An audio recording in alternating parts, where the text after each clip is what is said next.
নমস্কার, মমতা কিচেন। আজকে আমি যেই রেসিপিটা বানাবো সেটা হচ্ছে চিকেন বিরিয়ানি। চিকেন বিরিয়ানির জন্য আমি কিন্তু চাউল নিয়ে নিয়েছি, আর এইদিকে কিন্তু মাংস, আলু, পেঁয়াজ, আদা, রসুন সব বাটা কিন্তু আমার রেডি হয়ে গেছে। চালটা কিন্তু আমি আধ ঘন্টা আগে ভিজিয়ে রেখেছিলাম। দেখুন জলটা কিন্তু গরম হয়ে গেছে। এর মধ্যে আমি গোটা মশলাগুলো দিয়ে দিলাম, আর মধ্যে একটু নুন দিয়ে দিলাম, দিয়ে কিন্তু আমি এর উপরে কিন্তু চালটা দিয়ে দেবো। আপনারা জল গরম হলেই চালটা দিবেন, ঠান্ডা অবস্থায় দিবেন না, চালটা কিন্তু ফেটে যাবে।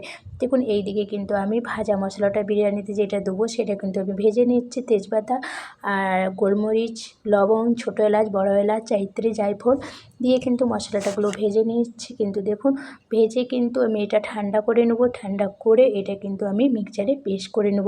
এর মধ্যে কিন্তু এবার কিন্তু আমি যেটা করব সেটা হচ্ছে পেঁয়াজের পেস্তাগুলো কিন্তু আমি ভাজার জন্য কিন্তু দেখুন এক বাটি ঘি আর এক বাটি আমি তেল দিয়ে দিলাম। দিয়ে কিন্তু আমি এটা পেঁয়াজটা দিয়ে দেবো।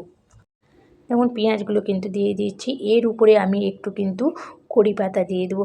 আপনারা এরকম পেঁয়াজের পেস্তাগুলো ভাজলে তেল আর ঘি আর একটু কড়ি পাতা দিয়ে ভাজলে কিন্তু খুব সুন্দর টেস্ট আসে।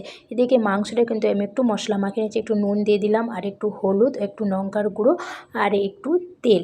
দেখুন এই মশলাটা মাখিয়ে একটু মাংসর ভিতরে নুনটাও ঢুকে যাবে, একটু মশলাটাও ঢুকে যাবে, সেই জন্য একটু মাখিয়ে নিলাম। তারপরে আমি যেটা দেখুন এর মধ্যে পেস্তাটা কিন্তু ভাজা হয়ে গেছে। এটা কিন্তু আমি এবার খুব সুন্দরভাবে কিন্তু তুলে নিচ্ছি।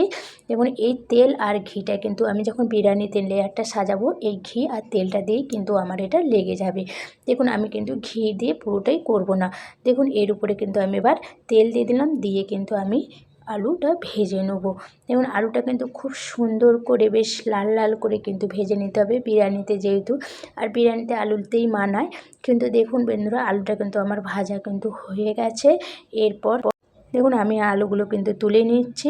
এর তেলের মধ্যে আমি কিন্তু পেঁয়াজগুলো দিয়ে দিলাম, দিয়ে কিন্তু আমি ভেজে নিচ্ছি। দেখুন আমার কিন্তু পেঁয়াজগুলো কিন্তু ভাজা হয়ে গেছে। এবার কিন্তু আমি রসুন বাটাটা দিয়ে দিচ্ছি। রসুন বাটাটা কিন্তু বেশ ভাজতে হবে, রসুনের যাতে না গন্ধটা ছাড়ে। এবার কিন্তু আমি দিয়ে দিলাম আদা বাটা, দিয়ে কিন্তু আমি দিয়ে দেবো হচ্ছে এবার মশলা। দেখুন হলুদ গুঁড়ো দিয়ে দিলাম, এবার লঙ্কার গুঁড়ো, এবার দিয়ে দেবো হচ্ছে টমেটো দিয়ে আমি ভালো করে আরও একটু ভালো করে কষে নিতে হবে মাংসটা, যেহেতু আদা আর রসুন আছে। দেখুন আমার কিন্তু কষা কিন্তু হয়ে গেছে। এবার কিন্তু যেটা দেবো হচ্ছে মাংসটা দিয়ে আরও একটু ভালো করে কিন্তু আপনারা কষে নেবে যাতে মশলার। এবার কিন্তু আমি একটু 1 চামচ নুন দিয়ে দিলাম। আপনি যেহেতু মাংসটাও নুন আছে আর ভাতেও নুন আছে, সেই জন্য 1 চামচেই আমার নুনটা লেগে গেছে। দেখুন আমি এর উপর একটু 5 মিনিট কিন্তু একটু চাপা দিয়ে রেখে দেবো। দেখুন 5 মিনিট কিন্তু হয়ে গেছে আর মাংসটা খুব সুন্দরভাবে কষা হয়ে গেছে। এবার কিন্তু আমি যেটা দেবো এবারে সে চিকেন মশলা দিয়ে কিন্তু আমি একটু কষে নেব। তারপরে আমি যেটা দেবো হচ্ছে ভাজা মশলাটা ভেজেছিলাম তারই 1 চামচ আমি একটু দিয়ে দিলাম, যাতে আর একটু টেস্ট আনার জন্যে। দেখুন এটা দিয়ে কিন্তু আমার কষাটা কিন্তু হয়ে গেছে। দেখুন এবার কিন্তু আমি বিরিয়ানিটা সাজাবো, সেই জন্য কিন্তু 1 বাটি দুধ নিয়ে নিয়েছি, কাঁচা দুধ। এর মধ্যে কিন্তু কেশরটা ঢেলে দিলাম। এরপর কিন্তু আমি গোলাপ জলও দেবো না, আর কোনো মিঠা আতরও দেবো না। কেশরটাই আপনারা দিবেন, এর মধ্যেই কিন্তু টেস্ট সব মধ্যেই চলে আসে। দেখুন এই তাপেরিতে আমি 2 চামচ মাত্র ঘি দেবো। কিন্তু আমি যেহেতু আমি বলেছিলাম যে পেঁয়াজে যেই পেস্তাটা ভেজেছিলাম ঘি আর তেলের সাথে, ওইটা দিয়ে কিন্তু আমি সাজাবো। দেখুন এরপর কিন্তু আমি ভাতটা দিয়ে দিলাম, দিয়ে কিন্তু আমি এবার যেহেতু আমি সেই কালারটা গুলিয়েছিলাম দুধের সাথে, সেই কালারটা কিন্তু আমি এবার দিয়ে দেবো। দেখতে পাচ্ছেন আমি কিন্তু চামচে করে দিয়ে দিচ্ছি, কিন্তু বেশিও দেবো না।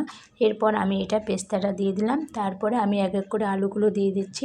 তারপরে পুদিনা পাতা, ধনে পাতা, কড়ি পাতা দিয়ে দিলাম, ভাজা মশলা দিয়ে দিলাম। দেওয়ার পর আমি এটা বিরিয়ানি মশলাটা দিয়ে দিলাম। এবার কিন্তু হাতে করে ঘিয়ে আমি এটা চাড়িয়ে দিয়ে দেবো।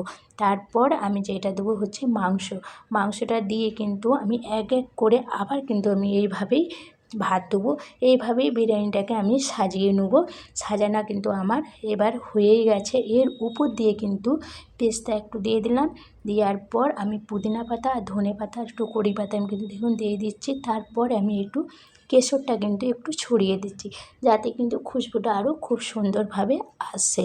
দেখুন আমি কিন্তু এটা দিয়ে দিলাম, দিয়ে কিন্তু এটা আমি চাপা দিয়ে দেবো। আধ ঘন্টা ঝাড়া হতে থাকবে। ভিডিওগুলো ভালো লাগলে লাইক করবেন, কমেন্ট করবেন, শেয়ার করবেন, আর আমার চ্যানেলটাকে সাবস্ক্রাইব করবেন। দেখুন বন্ধুরা আমি খুলে নিয়েছি, খুব সুন্দরভাবে খুশবু বেরিয়েছে আর হয়েও গেছে, দেখতে পাচ্ছেন। কিন্তু আপনারা এইভাবে বাড়িতে বানিয়ে খান, আর বিরিয়ানির সাথে ছাঁচ নেবেন আর স্যালাড নেবেন, আপনার দিকে খুবই ভালো লাগবে। আর রেস্টুরেন্টে যেতে হবে না, এইভাবেই বিরিয়ানি খাবেন।